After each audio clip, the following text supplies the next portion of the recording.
Ironically, however, the very innovations that are making possible dramatic improvements in human well-being are also creating new problems which raise the specter of an alarming and possibly catastrophic disaster to the biosphere we live in. And herein lies the dilemma that we all face. Let me illustrate. Improved public health has caused the world's infant mortality rate to decline by 60% over the last 40 years. In the same period, the world's average life expectancy has increased from 46 years in 1950s to 63 years today. This is a development which, as individuals, we can only applaud.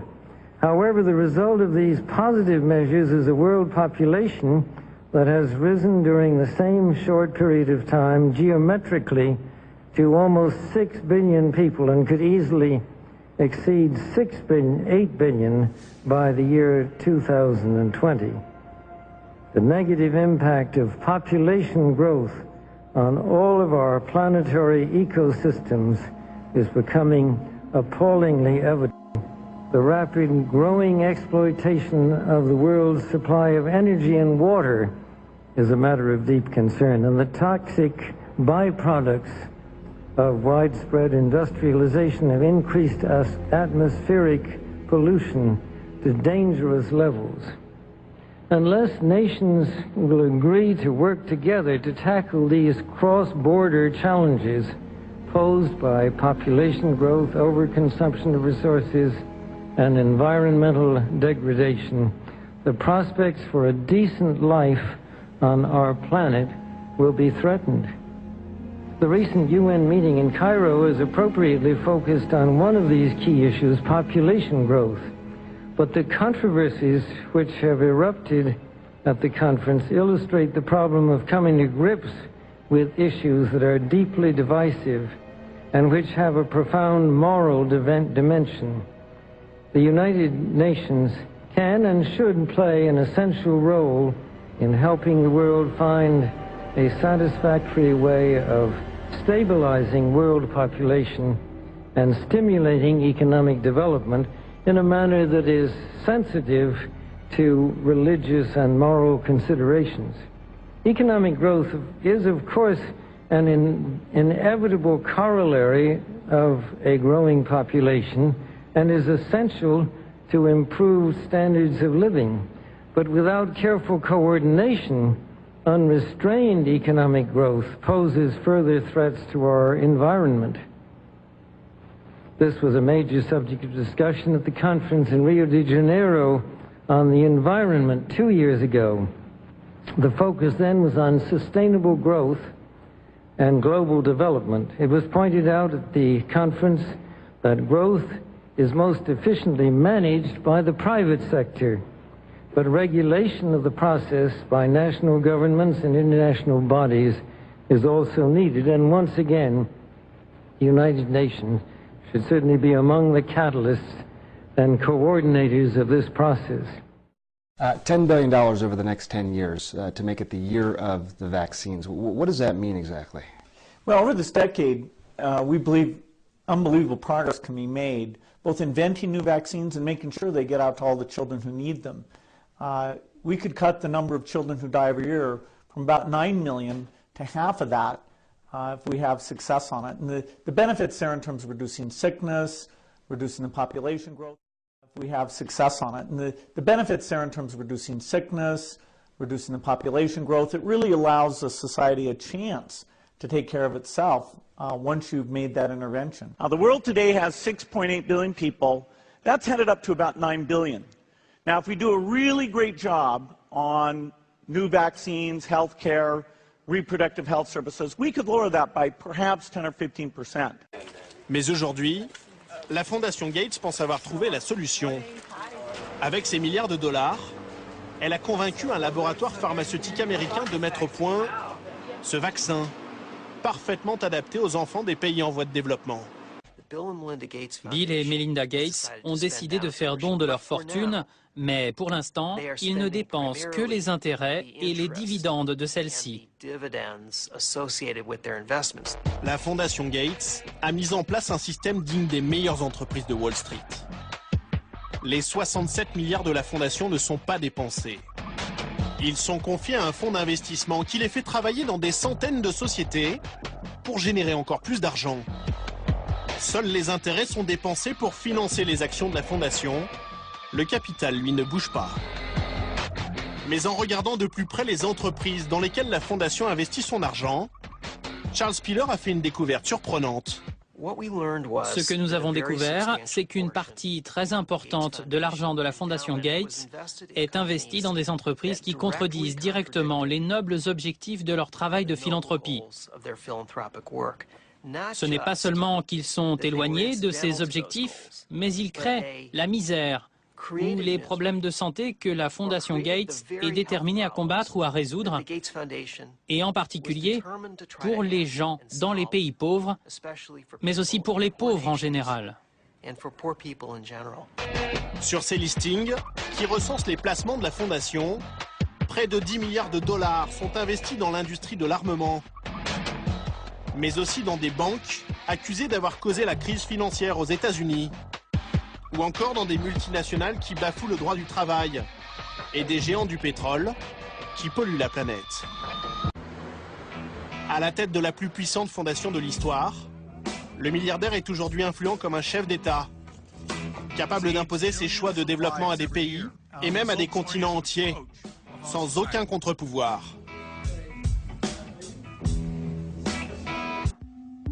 La Fondation Gates, partenaire du géant Monsanto pour l'introduction des OGM en Afrique. Étonnant. Car Monsanto n'est pas exactement une entreprise philanthropique.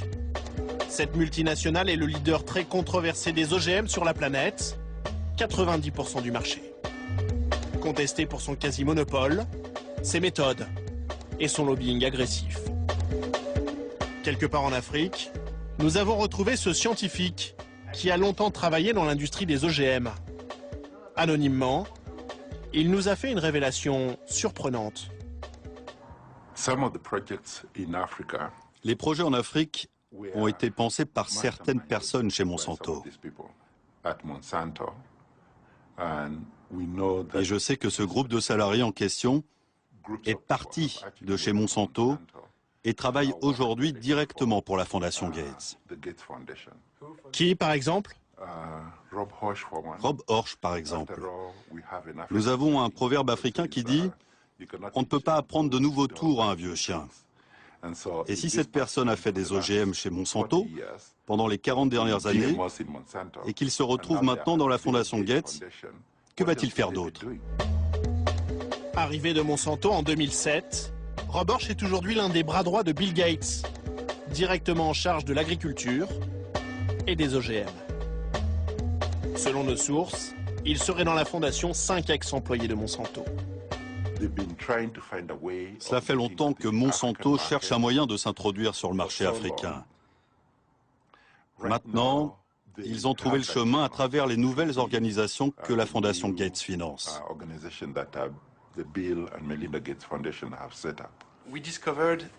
Nous avons découvert différents liens entre votre fondation et Monsanto. Il y a plusieurs anciens de Monsanto qui travaillent aujourd'hui avec vous, comme Rob Horsch. Vraiment? Ce n'est pas exact? Si, vous avez raison. On va jouer à se faire peur parce que ces OGM, ils sont déjà dans nos assiettes, même plus ou moins clandestinement, même à faible dose. Sont-ils ou pas toxiques? Le débat n'est toujours pas véritablement tranché. Pourtant, il y a urgence. Ça nous concerne tous. Alors, une équipe de chercheurs français a tenté de sortir enfin du flou scientifique. Pendant 2 ans, 200 rats ont été nourris au maïs transgénique et suivis jour après jour en laboratoire. Une expérience menée dans le plus grand secret. Les résultats seront publiés aujourd'hui par une très sérieuse revue spécialisée américaine, des résultats dévoilés dès ce matin dans le Nouvel Observateur. Et résultats dévastateurs. Oui, les OGM sont des poisons, c'est la une du Nouvel Obs. Guillaume Mallory parle d'une bombe à fragmentation pour les grands laboratoires, bombe à la fois scientifique, sanitaire, politique et industrielle qui va pulvériser une vérité officielle, l'innocuité du maïs génétiquement modifié. Selon cette enquête, même à faible dose, l'OGM étudié, parfois traité aux pesticides, parfois non, se révèle pour les rats lourdement toxique et même souvent mortel. Si c'était un médicament, précise le Nouvel Obs, cet OGM devrait être immédiatement suspendu car cet OGM est tellement toxique d'après cette étude qu'il pourrait plutôt passer pour de la mort aux rats. Et cet OGM, c'est le même qu'on retrouve dans nos assiettes, dans la viande, dans les œufs ou dans le lait. Alors pour arriver à ces conclusions, il y a donc cette étude et vous le disiez, elle a été menée dans la quasi-clandestinité. Un vrai thriller scientifique, tout a commencé en 2006 comme dans une série à suspense. Les chercheurs craignaient les pressions des multinationales comme Monsanto. Ils ont choisi dès le départ de travailler en secret. Ils allaient jusqu'à crypter leurs mails comme des espions avec interdiction de parler de leur travail au téléphone. Ensuite, il a fallu récupérer des semences d'un maïs transgénique sans passer par le labo, ce qui n'a pas été le plus facile. Bilan, après moins d'un an de menu au maïs OGM, une hécatombe parmi les rats décimés notamment par des tumeurs cancéreuses. Et les photos des rats malades publiées par le Nouvel Observateur, ça donne pas forcément envie de manger, surtout si on a l'heure du petit déjeuner. Oui, car ces rats, encore une fois, ils ont mangé ce qu'on veut nous faire manger, des photos de rats littéralement étouffés par des tumeurs géantes, des photos qui vont faire le tour du monde, on va les voir à la télé, et dès la fin du mois au cinéma, dans le film Tous cobayes, adapté justement du livre du chercheur qui a dirigé cette étude, le professeur Gilles-Éric Serralini. Pour le Nouvel Observateur qui prévoit une nouvelle guerre meurtrière entre pro et anti-OGM, c'est un événement. L'ère du doute s'achève pour les OGM avec cette étude, c'est le temps de la vérité qui commence. Dernière précision, Olivier, toujours dans le Nouvel Observateur, une accusation à peine voilée en direction des labos qui fabriquent les OGM, mais aussi en direction des agences de santé publique à nouveau mises en cause. Du thriller scientifique, on termine avec un très mauvais roman dans les coulisses du lobbying industriel, pharmaceutique, peut-être politique. On apprend que les cancers ou les autres maladies touchant les rats apparaissent juste après 3 mois d'expérience. 3 mois, c'est justement la durée des études commandées par les industriels eux-mêmes et qui concluent que les OGM sont sans danger. Alors le professeur Serralini se demande si c'est vraiment un hasard. Du coup, il pose une autre question encore plus lourde de sous-entendu. Est-ce que certains membres des commissions qui ont autorisé des OGM se seraient opposés à des tests de plus de 3 mois parce qu'ils savaient que les résultats seraient complètement différents et beaucoup plus inquiétants.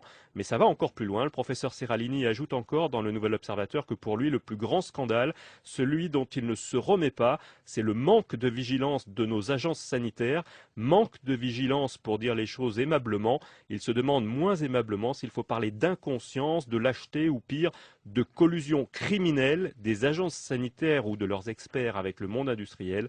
Criminel, le mot est lâché justement dans un livre sur les OGM à paraître aujourd'hui, dont les extraits sont également dans ce passionnant dossier du Nouvel Observateur. Corinne Lepage accuse les multinationales d'asservir les États. Corinne Lepage qui veut mettre les pouvoirs publics français et européens devant leurs responsabilités judiciaires. 8 Français sur 10 ont confiance dans l'eau du robinet.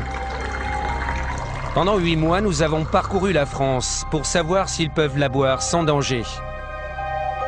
Officiellement, tout citoyen a droit à une eau potable sans risque pour sa santé. Officiellement seulement. Car dans de nombreuses communes, l'eau est contaminée.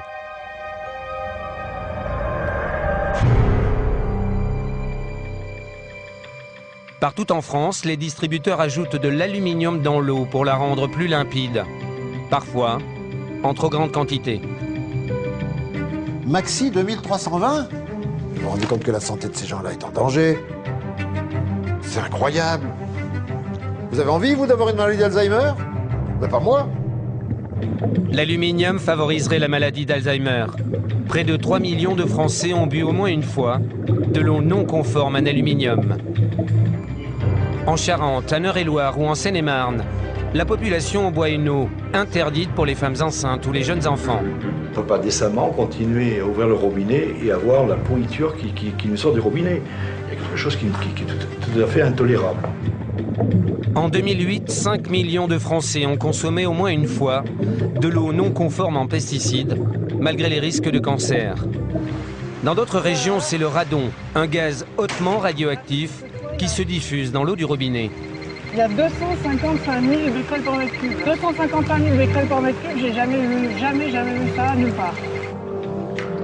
Les citoyens et les élus boivent une eau chargée en radon sans en être informés. On n'a jamais eu d'analyse de radon, en tout cas qui nous ont été communiqués, et on n'est absolument pas au courant de ces résultats. Le radon est cancérigène, mais la France ne mesure pas sa présence dans l'eau. Une nouvelle menace vient aussi d'être identifiée. Sans le savoir, les Français boivent une eau qui contient des médicaments. En Normandie, dans le centre, en Charente, en Île-de-France ou en Auvergne, nous avons recueilli les preuves de ces pollutions. Nous les avons présentées aux compagnies de l'eau. Enfin, c'est des trucs, ça ne doit pas sortir de la maison, ça. C'est pas des documents publics, hein, ce truc-là, là. Des médias. Et vous avez quelqu'un en interne qui vous a donné ça. C'est pas des documents, voilà, d'ailleurs, c'est un document interne. Nous avons aussi interpellé l'État, censé protéger notre santé. Est-ce qu'on peut couper l'émission? On coupe l'émission, voilà, c'est tout. 40 millions de Français boivent régulièrement l'eau de leur robinet. Plongés à nos troubles dans ce produit alimentaire et ses poisons cachés. On développe un vaccin dans des conditions d'amateurisme que je n'ai jamais vues. Prenons l'hypothèse pessimiste, un décès chez 1000 patients. On va vacciner 60 millions de gens. Et bien vous allez avoir 60 000 décès, et cette fois-ci des gens jeunes, des enfants, etc. Donc vous êtes contre la vaccination? Bien entendu. Et on a découvert quand même que GlaxoSmithKline, pour accélérer le processus de fabrication du vaccin, avait exceptionnellement mis du mercure dans ces vaccins. La grippe H1N1, ça a été probablement un des grands enjeux de l'année 2009. Un grand enjeu d'actualité, mais aussi un grand enjeu financier. Parce que vous comprenez qu'après la grippe, il y a eu le vaccin. Et que le vaccin a représenté des centaines de millions, des milliards de dépenses pour les gouvernements du monde, des milliards de revenus pour les compagnies pharmaceutiques. Au moment où les pays un peu partout dans le monde sont pris avec des surplus de doses, le Parlement européen prend le taureau par les cornes et s'attaque directement à l'Organisation mondiale de la santé, se demandant est-ce que l'Organisation mondiale de la santé n'aurait pas eu dans certaines de ces organisations des influences, des infiltrations de l'industrie pharmaceutique. Je vous lis un extrait du texte de la résolution adoptée au Parlement européen par le Comité de la santé du Parlement européen. Afin de promouvoir leurs médicaments et vaccins brevetés contre la grippe, les compagnies pharmaceutiques ont influencé les scientifiques et les organismes officiels responsables des normes de santé publique afin d'alarmer les gouvernements du monde entier. Et on parle aussi, un peu plus loin, là, d'une fausse pandémie. Pourquoi nos vaccins de l'an dernier sur la grippe H1N1 arrivent-ils en Afrique en ce moment? Et est-ce qu'ils servent à quelque chose ou est-ce qu'ils sont potentiellement dangereux? Monsieur Cavi, vous savez qu'on a acheté 94 millions, commandé 94 millions de doses. Oui. Bon, on les a pas tous achetés, on n'ouvre pas ce débat. Il y a une partie de ces doses acquises qui ont été données à l'Organisation mondiale de la santé pour être déversées sur certains pays, dont le Togo, le Bénin... Ça sert à quelque chose? Pendant 4 ans, Patrick Van de Velde a mené des recherches sur une molécule baptisée RU 58668. Une molécule qui s'annonçait très prometteuse contre certains cancers du sein. Je voulais simplement vous expliquer un petit peu comment on a mené à bien cette expérience. En fait, c'est extrêmement simple, il suffit de prendre de la tumeur mammaire humaine que l'on implante chez la souris. Au bout de 3 mois, chez les animaux témoins, on avait ces tumeurs-là. Vous voyez, là, il y a 9 tumeurs qui viennent de 9 souris, ça remplit entièrement mon flacon. Ça, c'était les témoins qui recevaient aucun traitement. Ou alors, on traitait avec notre produit. Le RU 58668. Je pense qu'à la caméra, on voit rien. Parce que les tumeurs sont ici, vous voyez. Dans le fond, elles sont 8 à 10 fois plus petites qu'au début du traitement. Ce produit-là, on l'a arrêté. Simplement parce que derrière, il y a des gens du marketing qui ont dit oui, mais vous voyez, 600 000 dans le chiffre d'affaires, c'est pas suffisant. Donc on l'arrête. C'est la loi du marché. C'est la loi du marché. Il a pris du Mediator pendant 7 ans. Aujourd'hui, il se sent trahi. Je suis vraiment épuisé de tout ce que je fais à la maison. Même quand je me promène, je suis fatigué. J'ai pris ce médicament-là pour le diabète. Et cela m'a détruit. Et puis je vois que maintenant, ma vie pour moi est terminée. Le Mediator est toxique pour le cœur. Il a été retiré du marché l'an dernier après 33 ans de commercialisation. Pourtant, dès 1998, les autorités sanitaires ont été alertées des dangers potentiels de ce médicament, massivement prescrit comme coupe-faim, alors qu'il était destiné uniquement aux diabétiques. La preuve que le système français fonctionne mal, selon Jean-Marie Le Guen. Il y a des conflits d'intérêts qui sont ceux bien connus malheureusement, c'est-à-dire l'influence tout à fait disproportionnée de l'industrie du médicament dans toute la chaîne de soins. Il faut savoir que l'information des médecins sur les médicaments se fait essentiellement par l'industrie, que la formation continue des médecins et une partie de la formation initiale est très largement subventionnée par les laboratoires. Plusieurs plaintes ont été déposées. Le parquet de Paris a ouvert une enquête préliminaire. Shell believe in values. Honesty, integrity and respect for people. Shell also believes in the fundamental importance of trust, openness, teamwork and pride in what we do.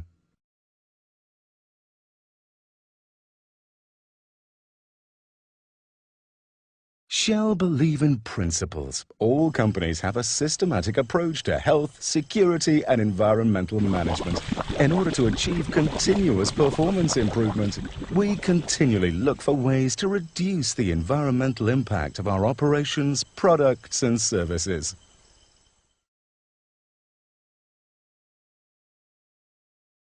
Shell companies aim to be good neighbors by continuously improving the ways in which we contribute, directly or indirectly, to the general well-being of the communities within which we work.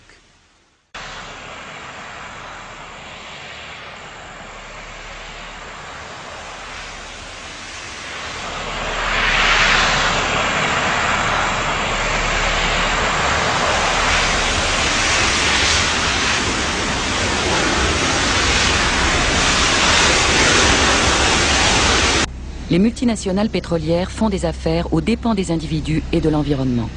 Des quantités incroyables de dioxyde de carbone sont rejetées dans l'air ici. C'est du gaz, et on l'enflamme. Tous les jours, 24 heures sur 24, sans arrêt. Vous voyez bien que Shell détruit notre village. Vous sentez la chaleur. Dans plus de 25 départements, 300 millions de tonnes de déchets radioactifs ont été abandonnés sans aucune surveillance, ou presque. Je prends une carte de crédit de mon portefeuille. Voilà. Ainsi de protéger. Entre 1945 et 2001, les mines d'uranium françaises ont fonctionné à plein régime pour l'indépendance énergétique et nucléaire du pays. Mais quel est l'impact sur la santé des riverains ou des mineurs? J'ai remarqué que dans les anciennes collègues, plus il va, c'est une hécatombe. Pendant des années, les politiques ont ainsi abandonné tout contrôle sur ces déchets de l'industrie nucléaire. Il y a un mélange permanent des genres entre contrôleurs et contrôle. Multipliant même les tours de passe-passe législatifs pour évacuer le problème. On est où là? On est où? Dans l'Union soviétique ou on est en France? On est dans une dictature ou on est dans une démocratie? Malgré les rapports alarmants et la mobilisation de quelques citoyens, depuis 30 ans, rien n'a changé et rien n'est fait pour trouver une solution. Attendez, là il y a un truc qui va pas du tout dans ce pays. En Bourgogne, en Rhône-Alpes ou dans le Limousin, dans la moitié de nos régions, près de 300 millions de tonnes de matières radioactives sont dispersées dans les campagnes ou les villes françaises. Could a strange substance found by a southwest Arkansas man be part of a government test? Well, that's the question at the heart of a phenomenon called chemtrails, now getting widespread attention. Well, they say the government is dumping chemicals on us to control or manipulate the weather. And they say the unusual-looking jet trails in the sky are actually chemical-laden chemtrails. People say the government is up there in airplanes spraying all kinds of chemicals to change or manipulate the weather, leaving what you see there, and they call that a chemtrail. So when I look up there and I think of contrails, you're telling me are chemtrails? Yes, that a contrail would be dissipated by now. And it's interesting, Dale and Christina, this is of interest not just in this country, but European countries and frankly all over the world. A lot of folks interested in it. Well, Dave, you mentioned that climatologists and others who study the atmosphere believe that they'd be able to surely spot any kind of signs of an ominous plot. Chemtrails. On the internet, they are cited as proof of the government creating clouds to combat global warming. They claim the American government with the secret approval of the national government, is covertly using jet aircraft to spray population centres with aluminium, with barium and with strontium so as to reduce people's humidity and reduce the global population. I'm always a little bit suspicious because the government doesn't seem that capable to do something on such a large scale. You know? That is not rain, that is not snow. Believe it or not, military aircraft flying through the region is dropping chaff. Small bits of aluminum, sometimes it's made of plastic or even talicized paper products, but it's used as an anti-radar issue, and obviously they're up there practicing. Now, they won't confirm that, but I was in the Marine Corps for many years, and I'll tell you right now, that's what it is. And what happens here, military jets, some come out of Key West Air Force Base, and they move up into the atmosphere, and they drop mylar strips. Some could be a little wider, some are small glass fibers that are coated in aluminum. And what the Air Force does is they take their military jets and they dump these out of the aircraft, they fall into the atmosphere, and some take as much to a day to fall down. This is inevitably military or something going on. The government, the Air Force, you see this kind of a pattern like this, you can rest assured there's something going on. They're actually little bitty magnetic and little bitty strips of, whether it's aluminum. Well, it's a nuisance to you and I to determine what's real and what's not, but it looks like it is a life-saving operation there for the military. The apparent motive behind this conspiracy theory is one world government. It's an empirical question, how people will actually react to knowledge about this. Another reaction is to say, if these crazy scientists are so concerned about putting CO2 in the atmosphere, they want to think about these things, and that might actually mean we should be more serious about the risks of CO2 in the atmosphere. And by the way, it's not really a moral hazard, it's more like free riding on our grandkids. And by the way, it's not really a moral hazard, it's more like free riding on our grandkids. Numerous air quality studies, including from CARB, California Air Quality Resource Board, have named submicron-sized particulates as being particularly harmful for human respiration. Through all the discussions today, I have not heard any mention of this fallout, and has this been studied, and also the effects of a highly reactive metal like aluminum on toxifying soils and waters?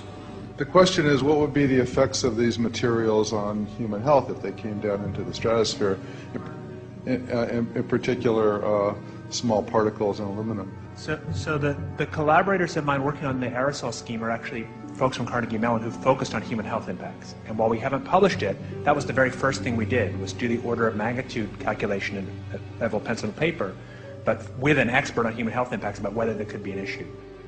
And for aluminum or other particles, there are a lot of toxicological things that need to get looked at seriously.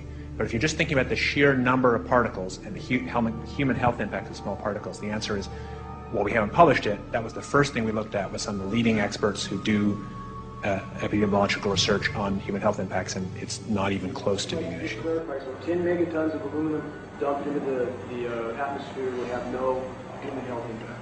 So let me be more careful here. We're to separate out the toxicological. So the alumina, we've only begun to research and published nothing. Alumina, we've only begun to research and published nothing.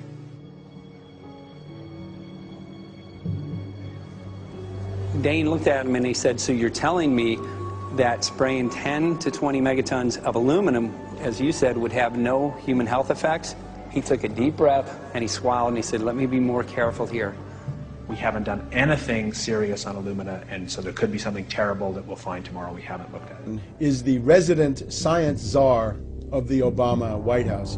Holdren says that the optimum world population is 1 billion. The implications of his belief structure and his world outlook are genocide. This is a book called Ecoscience. This is a cookbook for the extermination of humanity. To provide a high quality of life for all, there must be fewer people, says Holdren. He says you could do this by putting chemicals in food and water. He wants to have licenses for birth. What happens to people that are born illegitimately, meaning without a birth permit? Compulsory abortion. Think about that. He even writes about infanticide. In order to enforce this, he talks about a supranational monstrosity that he calls a planetary regime.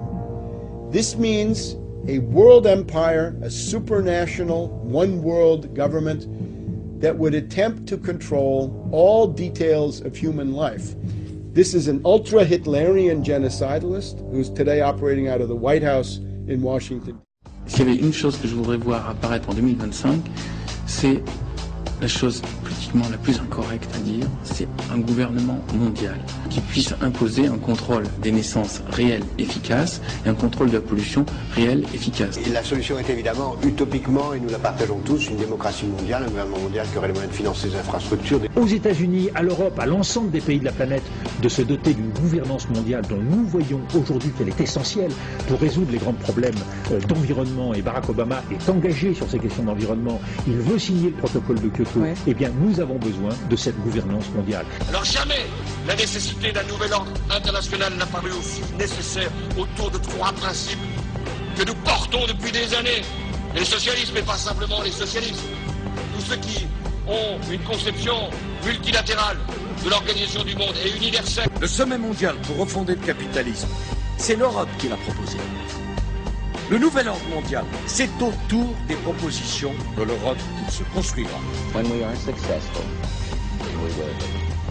We have a real chance at this new world order, an order in which a credible United Nations can use its peacekeeping role to fulfill the promise and vision of the UN's founder. Si on n'a pas aujourd'hui un gouvernement mondial, on ne peut pas parler sérieusement de démocratie. Or, nous n'avons pas... Donc elle a trouvé ses limites, la démocratie. Non, elle ne trouvera son accomplissement que lorsqu'elle sera une structure avec un gouvernement mondial, des gouvernements régionaux et des gouvernements locaux. Dans très très longtemps, on ne le verra pas.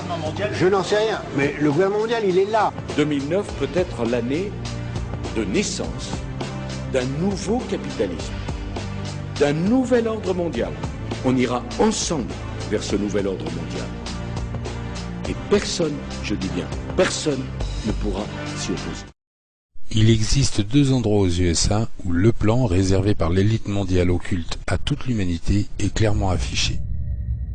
Premièrement, l'aéroport international de Denver, au nord-est de Denver, au Colorado. Construit en 1995, il est plein de symboles maçonniques et de fresques murales qui racontent une histoire effrayante d'événements à venir.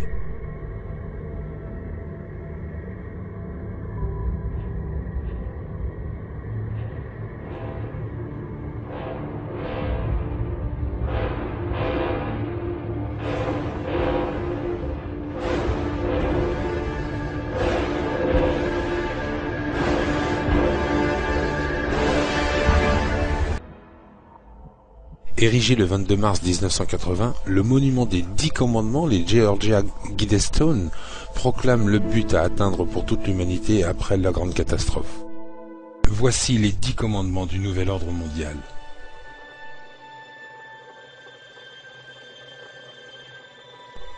Premier commandement, maintenir l'humanité en dessous d'un seuil de 500 millions d'individus en perpétuel équilibre avec la nature.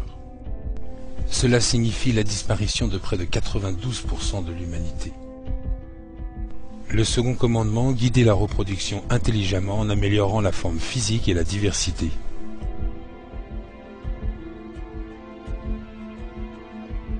Le troisième commandement, unir l'humanité avec une nouvelle langue vivante.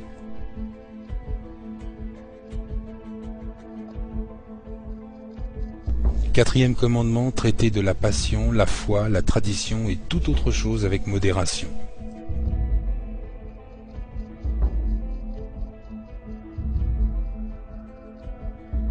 Cinquièmement, protéger les personnes et les nations avec des lois et des tribunaux équitables.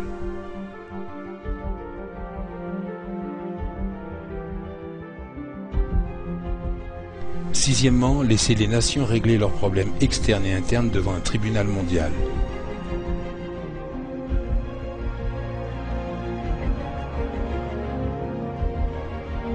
Septièmement, éviter les lois et les fonctionnaires inutiles.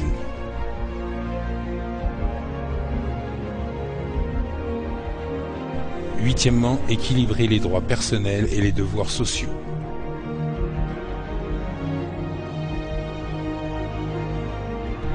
Neuvièmement, faire primer la vérité, la beauté, l'amour, en recherchant l'harmonie avec l'infini.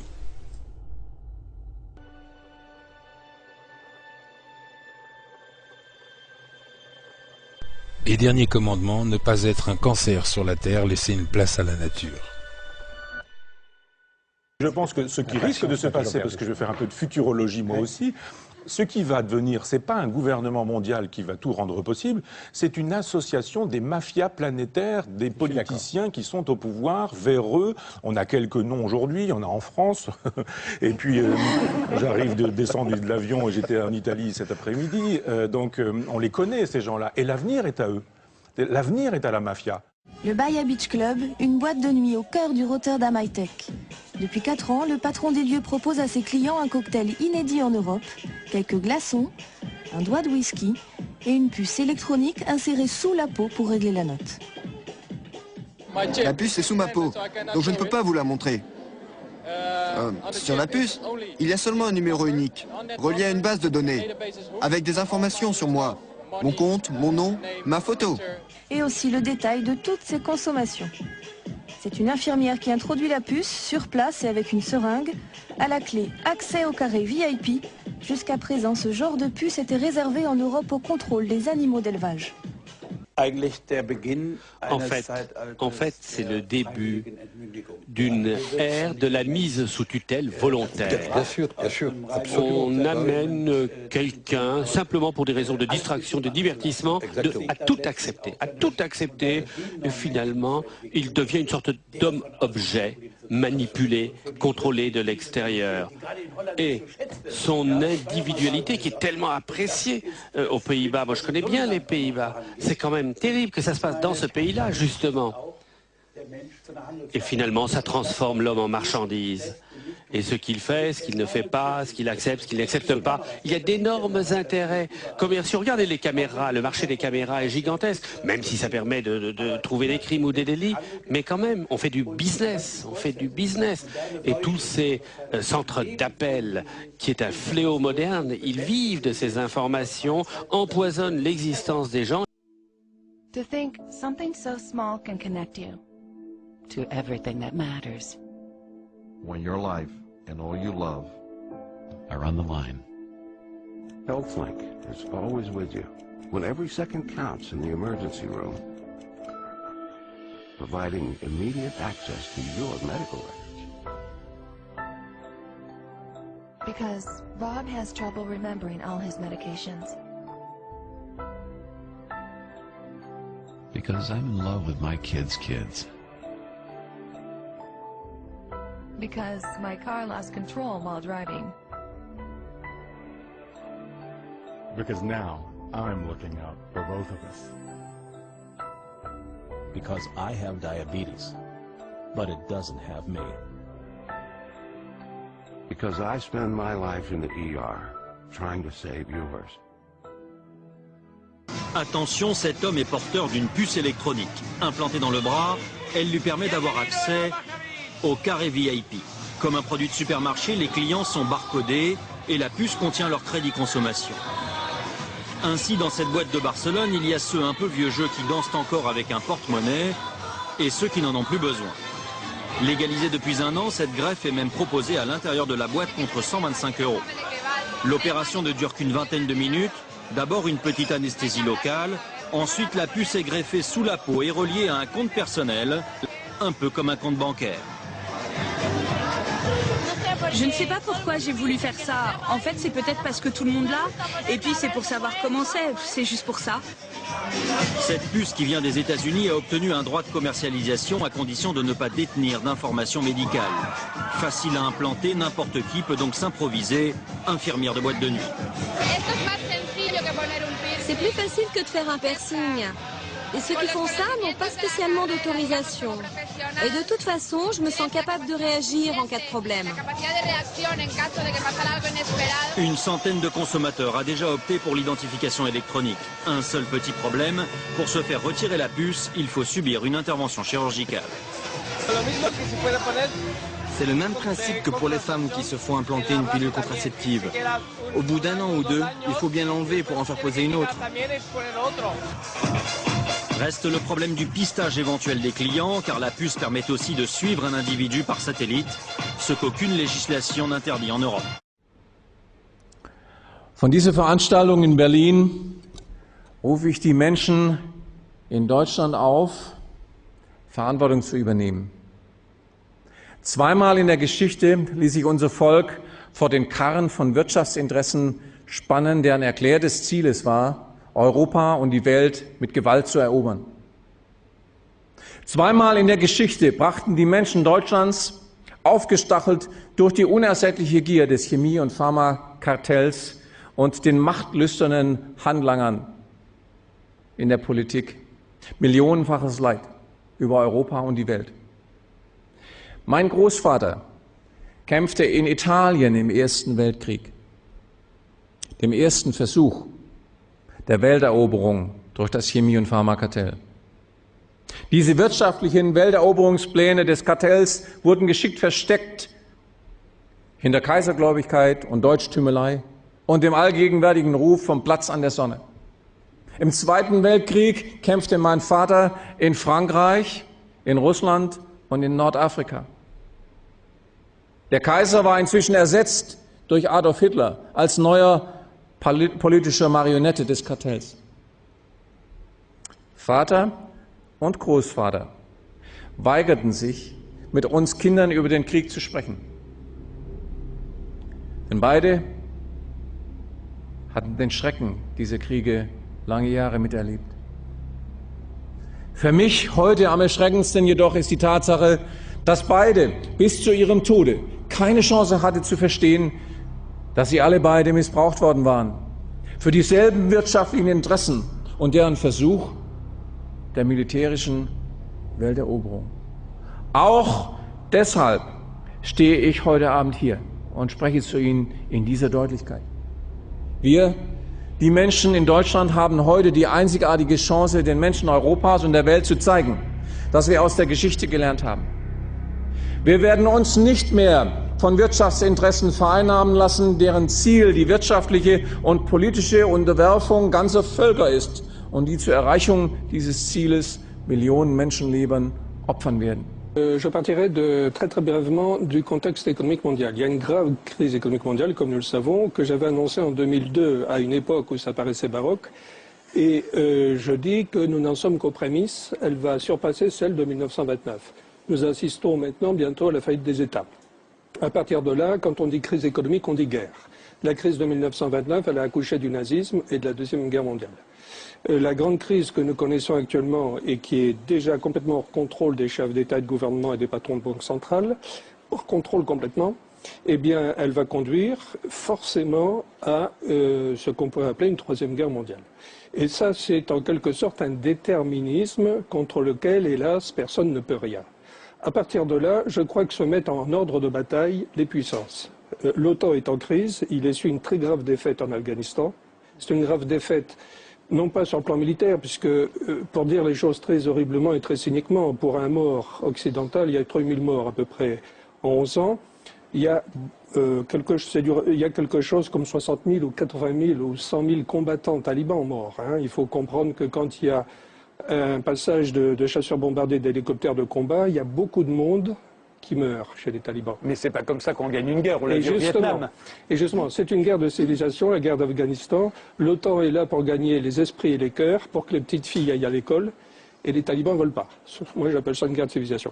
Et alors, ce clivage civilisationnel ne peut être qu'exacerbé par la crise économique mondiale. Pourquoi? Parce qu'une crise économique mondiale, quand elle atteint un paroxysme, c'est un cauchemar collectif. C'est des famines collectives, c'est un désespoir collectif.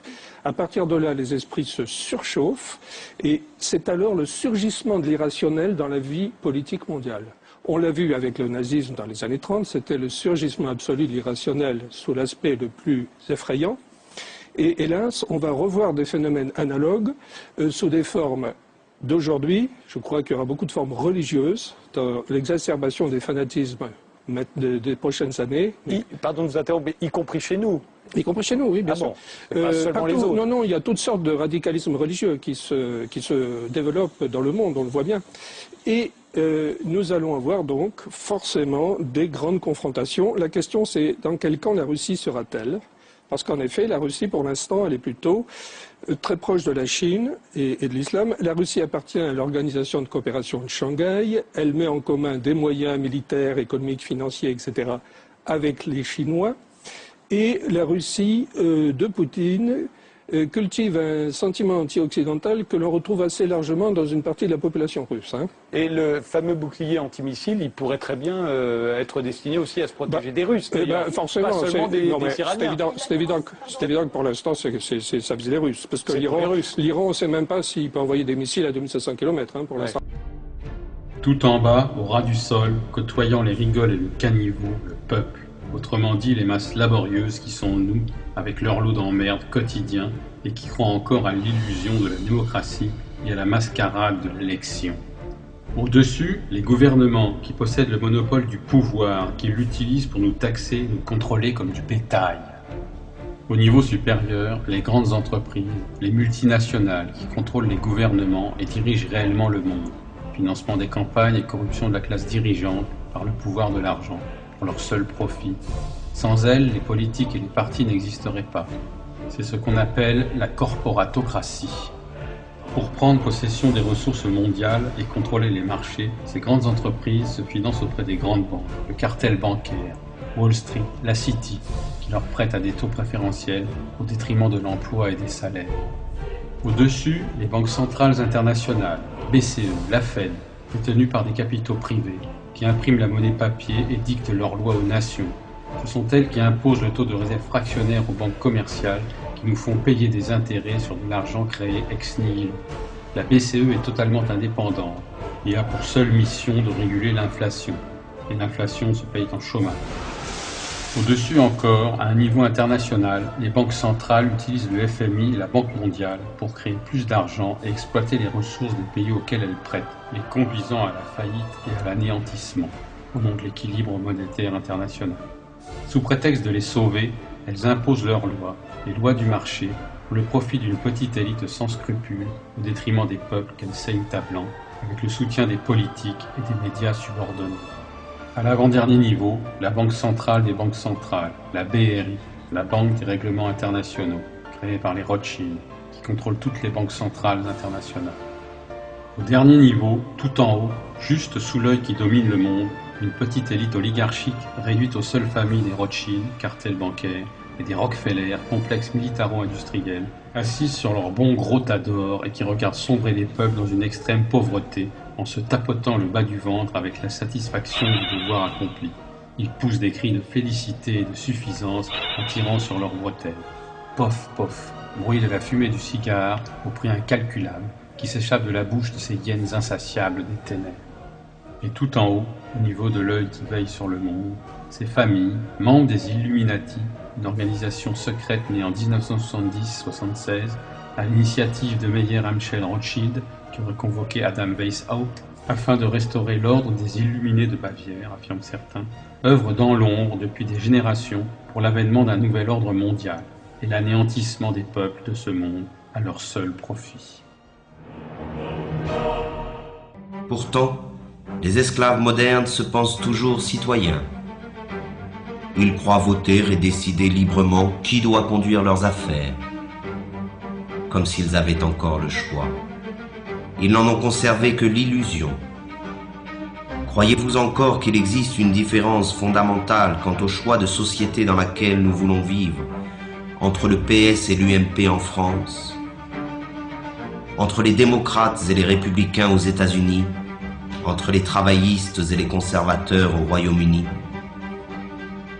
Il n'existe pas d'opposition car les partis politiques dominants sont d'accord sur l'essentiel, qui est la conservation de la présente société marchande. Il n'existe pas de parti politique susceptible d'accéder au pouvoir qui remettent en cause le dogme du marché.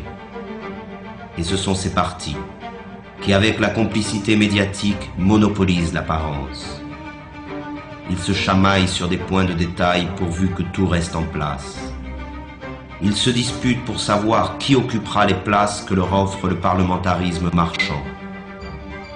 Ces pauvres chamailleries sont relayées par tous les médias dans le but d'occulter un véritable débat sur le choix de société dans laquelle nous souhaitons vivre.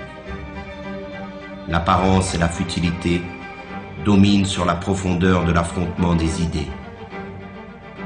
Tout cela ne ressemble en rien, de près ou de loin, à une démocratie.